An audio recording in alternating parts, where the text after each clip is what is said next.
kasih. Saya Willy F. Maramis, guru besar di Fakultas Kedokteran Universitas Airlangga sejak tahun 1985. Waktu kecil saya di Manado, orang tua di Manado. Ya. Waktu Perang Jepang, saya kelas 2 SMP, terhenti. Perang Jepang, pendudukan Jepang Manado itu 4 tahun. Mengalami kekejaman perang itu. 9 bulan terakhir, sekutu terus mengebom Minahasa, Manado. Kota Manado sebagian besar hancur, rusak. Termasuk rumah kami ya tidak rusak, tapi lubang-lubang kena pecahan bom dan mitrailler. Gitu. Nah, itu saya lihat kekejaman perang, banyak korban manusia luka. Nah, 9 bulan terakhir sebelum perang berakhir, hanya 1 hari tidak ada kapal terbang di kepala, di atas kepala. Tiap hari pemboman, tembak-tembakan. Gitu. Dan pada serangan terakhir dengan berapa puluh BB-4 itu pembom, adik saya kena bom, meninggal. Nah, sesudah perang tahun 45 Jepang menyerah, kami teruskan SMA, saya SMA belum selesai itu. Sampai selesai tahun 48, ya mau kemana? Ikut teman-teman ke FKUI di Jakarta. Ya, bagaimana? Saya sudah bagaimana lihat penderitaan, bagaimana menolong orang gitu ya.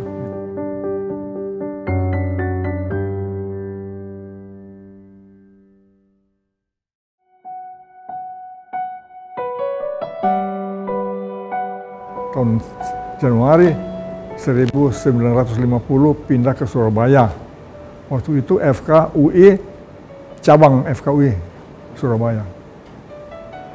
Nanti beberapa tahun kemudian jadi FK Universitas Airlangga gitu. Terus sampai selesai. Tapi selesai itu, nah, sampai kami juga orang tua tidak mampu ya, kan beasiswa. Nah, sudah koas 1 tahun, saya berhenti melamar di Profesor Yunus. Bagian ilmu penyakit saraf dan kedokteran jiwa itu memang kekurangan asisten. Prof. Yunus masih sendirian, perlu bantuan. Nah, terima mahasiswa sebagai asisten, student assistant namanya itu ya. Nah, berhenti 1 tahun situ, kerja situ, kemudian selesaikan koas 1 tahun lagi, kemudian lulus jadi dokter umum, kembali ke bagian untuk menyelesaikan spesialisasi itu sampai tahun 61 dapat ijazah atau brevet spesialis penyakit saraf dan jiwa itu.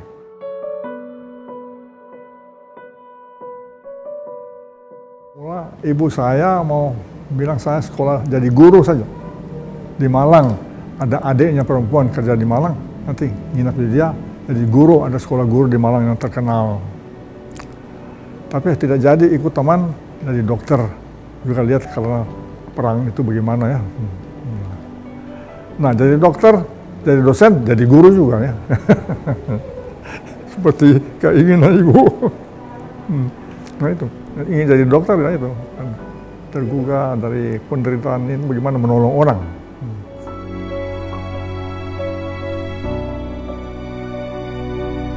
Ya.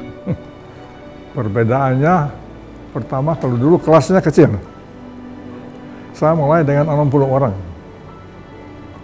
Tapi yang selesai cuma 20, yang lain drop out. Nah, itu. Tapi dulu, biar kelas kecil, karena kelas kecil, relasi dengan dosen dekat, harusnya dekat. Tapi ya, pendidikan dulu, teacher centered, one way kuliah. Ada tanya jawab ya. Nah, ingat ada dosen-dosen tertentu itu betul otoriter betul ya. Tapi hasilnya ya seperti kami ini ya dengan teman-teman yang lain. Sekarang kelasnya besar itu. Kalau 100 orang sudah sukar untuk kontak. Di belakang dia sudah main gadget, nah apa boleh ya sudah. Nah, lantas apalagi dengan pembelajaran daring, ya itu pembelajaran daring sekarang itu sukar itu feedback nonverbal. Saya mau tanya, tidak bisa lihat mukanya mereka, banyak orang. Itu yang kelemahan utama, nonverbal dan kurang relasinya. Kalau untuk pengetahuan kognitif ya baik untuk daring, murah, satu kali bisa banyak ya, tidak usah transport macam-macam. Tapi kalau daring sekarang untuk psikomotor keterampilan, ya mungkin mesti dalam praktek. Ya. Bagaimana mau belajar suntik atau infus dia yang daring? Kalau ada yang bilang bisa, saya bilang kamu bisa belajar berenang dengan baca buku yang kuliah, coba. Mesti cemplung sendiri.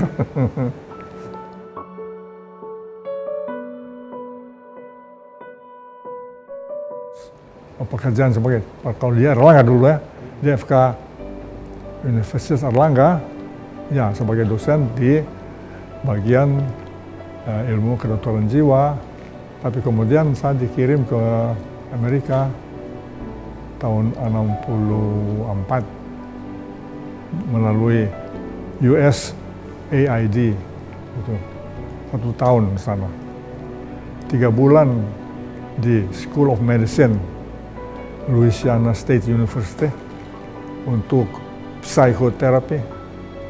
Kemudian 9 bulan pindah ke San Francisco Medical Center dari University of California 9 bulan untuk mendalami elektroencephalografi dalam psikiatri gitu. Nah di situ saya bawa makalah waktu di Las Vegas konferensi EEG itu dengan penelitian kami dengan pembimbing kami Dr. Garut gitu. Dan saya bawa pulang 1 mesin EEG pertama di Surabaya itu dikirim bikin EEG. Nah, 9 tahun kemudian tahun 74 kalau tidak salah dikirim kembali ke Rockland Psychiatric Research Center di Orangeburg di New York State untuk studi psychotropic drugs clinical trials. Nah itu 3 bulan dengan Dr. Nathan Klein. Dia sudah berapa kali ke Indonesia, ke Jakarta, ke Surabaya. Ya. Dia sangat pro Indonesia itu. 3 bulan. Nah.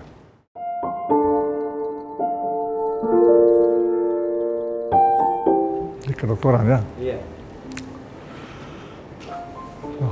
Ya itu yang saya tahu, itu yang pendidikan di luar negeri ya. Atau pernah saya diminta oleh WHO, Department of Health Manpower Development, untuk menjadi co-trainer untuk Lokakarya Health Manpower Planning di Addis Ababa, Ethiopia. 1 minggu di sana. Itu bersekali baik melihat di sana juga. Bagaimana pendidikan kita di Indonesia nak kalah kok. Itu satu. Kemudian apa itu ya? Jadi konsultan di NTT 3 minggu, di Kupang, ND Ruteng apa itu sana. Jadi pernah saya diminta oleh WHO untuk jadi konsultan WHO di Bangladesh. Tapi saya menolak, sebangsa masih diperlukan di sini. Dan di Bangladesh, waduh angkat tangan itu. Bikin apa saja nggak bisa.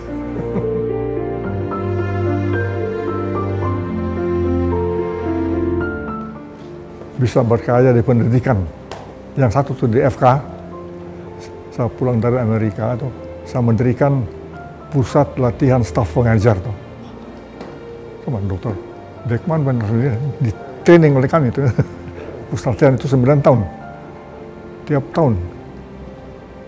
1 tahun beberapa kali. Training bagaimana menjadi dosen yang baik. Saya bilang ya, Anda sudah menjadi dokter yang baik, mungkin S3 atau spesialis apa. Tapi belum tentu jadi dosen yang baik. Ya, itu. Perlu training. Kalau sekarang ada training tuh di Kopetis, atau sekarang namanya Kopetis apa? Ya. Untuk basic pedagogi, kemudian A+ untuk kedokteran tuh. Bedside teaching, small group teaching, large group teaching, dan bikin objektif, bikin soal ujian macam-macam, itu perlu. Itu sebab mengevaluasi, dikira saya sudah bilang dia mesti tahu, nah itu belum tentu deh. Kita komunikasi, saya ikut di Amerika itu, lokal karya komunikasi 1 minggu, ini bagaimana? Liku-liku komunikasi. Nah, itu.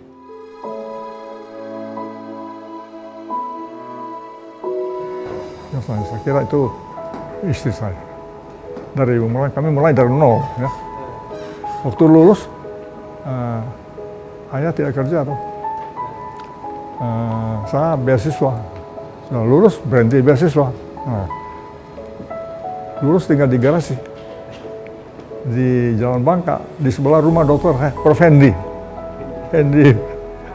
Margono. Oh, ya. Nah, itu yang berjasa, itu yang istri saya, mulai dari nol. Sampai uang mau beli susu, waktu saya ke Amerika, atas Gestapo. Albert tahu, Albert. Saya ke Amerika, dia sudah mau lahir, masih di garasi. Kami pindah ke Darmo sekarang, dapat dari bawa militer, kami minta, ke 7 kali berdapat. 2 minggu di rumah besar, baru Albert lahir. Nah, dari situ ke Amerika yang terakhir, adiknya Albert itu. Dia lahir, saya masih di Amerika.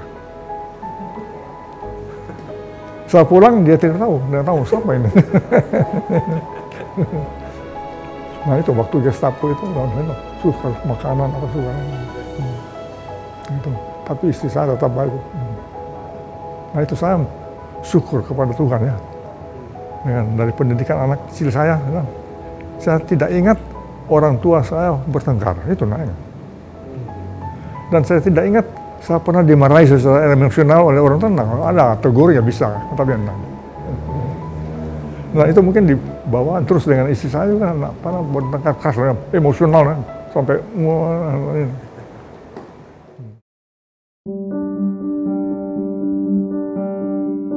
Kalau saya kira kalau mengenai kode etik ya sama ya. Cuma mengenai pasien, kalau dokter itu dulu lebih disegani tuh. Kalau sekarang tidak banyak pengaduan kepada CID, KMK. Waduh, itu. Dan telepon dulu, telepon jarang. Sekarang telepon setiap waktu, tengah malam, pagi-pagi, atau tanya teman mana. Saya sudah berhenti praktek lama. Saya bilang, kalau praktek, kalau sebagai psikiater, hanya konseling di belakang meja, ya tidak apa-apa. Tapi itu kalau ke rumah sakit, atau ke house visit, home visit, dan telepon, tidak tahu waktu. Sekarang apalagi dengan handphone, dengan apa ya. Nanti stop praktek. Nah itu, tapi mengenai pasien, relasi pasien dokter, yang itu tergantung dokter itu ya, bagaimana. Ada dokter yang tahu semua, ada yang mau mendengarkan pasien, membaik, tanggung jawab kesehatan sama-sama, toh bukan dokter, pasien juga sama-sama. Nah, dokter hanya memberi nasihat, kan. Jangan kira dokter paling tahu tentang apa yang paling baik buat pasien tuh, ya.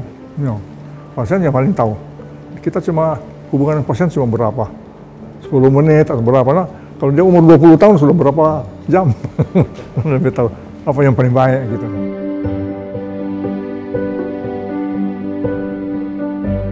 Akan bisa berfungsi baik, relasi pasien dokter yang baik tetap ya, dengan etika, dan dapat berpraktek secara profesional. Profesional artinya sesuai SKDI, ya. Dengan apa? Secara profesional, dengan integritas moral. Integritas moral artinya apa dia moral, apa dia katakan dia lakukan, jangan bilang jangan korupsi tapi dia korupsi tuh. Gitu. Atau jangan bilang nah boleh begini dia lakukan. Jadi sebenarnya spiritualitas, dengan spiritualitas yang itu artinya percaya ada Tuhan Yang Maha Esa, itu spiritualitas. Spiritualitas bukan agama, tapi manusia kecenderungan ada hubungan dengan Tuhan. Ya, terus berpraktek sebagai dokter profesional dengan spiritualitas dan integritas moral. Dan soft skills yang prima, ya itu soft skills itu yang kami perhatikan. Ada 20 sekian soft skills seperti komunikasi, relasi, tahan stres, dan sebagainya itu macam-macam.